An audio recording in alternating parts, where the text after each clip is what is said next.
HSA signing it. And I'm glad, we've had a number of other colleagues here. We've had all women presenters. Most of the senators who showed up have been women, although Senator Welch was here. I want to turn it over now to a guy who actually does care about health care, my friend Chris Coons from Delaware. Thank you, Senator Warner. Thank you for helping facilitate this, and thank you to those of you who've dedicated your life to access to quality, affordable health care, for the work you do, and for taking your time to come and testify in front of a group of senators really concerned about what's about to happen to the American people. When we first started raising this issue several months ago, it wasn't right in front of most of the Delawareans I was talking to. They didn't realize how much their health care rates might go up. They didn't realize it was going to affect a very broad range of people. Often folks who are on a health care exchange don't even realize they're on the Affordable Care Act because it's got different names in different states, and it's not something that's been advertised to them. So when my own folks who, like me, get their health care through the exchange realize this is applying to us, they were surprised. And in Delaware, as I've talked to navigators, to healthcare providers, and to people whose healthcare is about to skyrocket, they've gotten more and more alarmed, especially now that they can see it. They can see what the costs will be of having what makes the Affordable Care Act affordable taken away from them. So tomorrow, the Senate is going to vote on whether or not we abandon affordable quality health care for 20 million people. I'm going to be voting, along with every Democrat, to extend the ACA tax credits for 3 years. Republicans have had 15 years to come up with a better plan. President Trump ran twice on making it better and cost less. The Republican caucus still hasn't come together around one plan. They have 3 or 4 plans floating around. And bluntly, none of them are better than an extension. Like Senator Cortez Masto, I agree the ACA is not perfect. There are some things we can and should do to reduce cost increase and to improve coverage. But the proposals I've seen so far from my Republican colleagues don't meet those goals. So if I could, Audrey, since you're the marketplace director for the ACA for the state of Massachusetts, Americans have had almost 40 days to go online and look at their health care plans for next year and see what the prices look like. And I've heard from dozens of Delawareans who've logged on and been shocked to discover that while the rate may go up 20 or 30%, losing the tax credit means it's going to more than double. I just talked to Linda from Delaware Healthcare Navigator at one of our community health centers who helps others understand and enroll in coverage. And she shared that not only are people shocked about their premiums, they're canceling insurance rather than re-enrolling. They've decided they just can't afford it anymore. And more broadly, that means the pool of who is going to be insured is getting smaller, sicker, older, and this is going to impact all of us and all of our costs. So you run a state ACA marketplace. What trends have you noticed during open enrollment? And what do you think will happen if Republicans block our bill tomorrow to extend what makes health care affordable through the ACA? So far this open enrollment, we've seen exactly what we worried about all year as we saw this crisis looming in the distance. We are getting calls from people who are distressed, are shocked, cannot believe what they're looking at. We have seen over 10,000 people already terminate their coverage for 2026. That is over double what we saw at this time last open enrollment.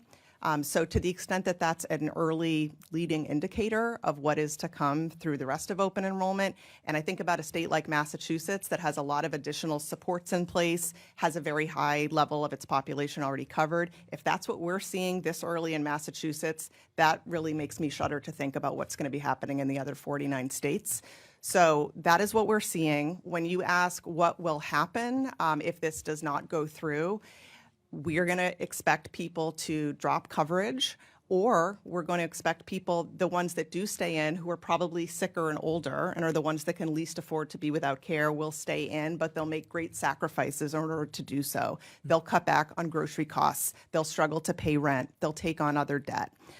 So that will be concerning for those individuals. And then overall, as we've talked about, the entire system will bear the costs of more people being uninsured. That will be passed on to other premium payers because we'll all have to pick up the tab for hospitals and community health centers and others who will have more bad debt and uncompensated care. So the ripple effects will be far-reaching, and none of them are good.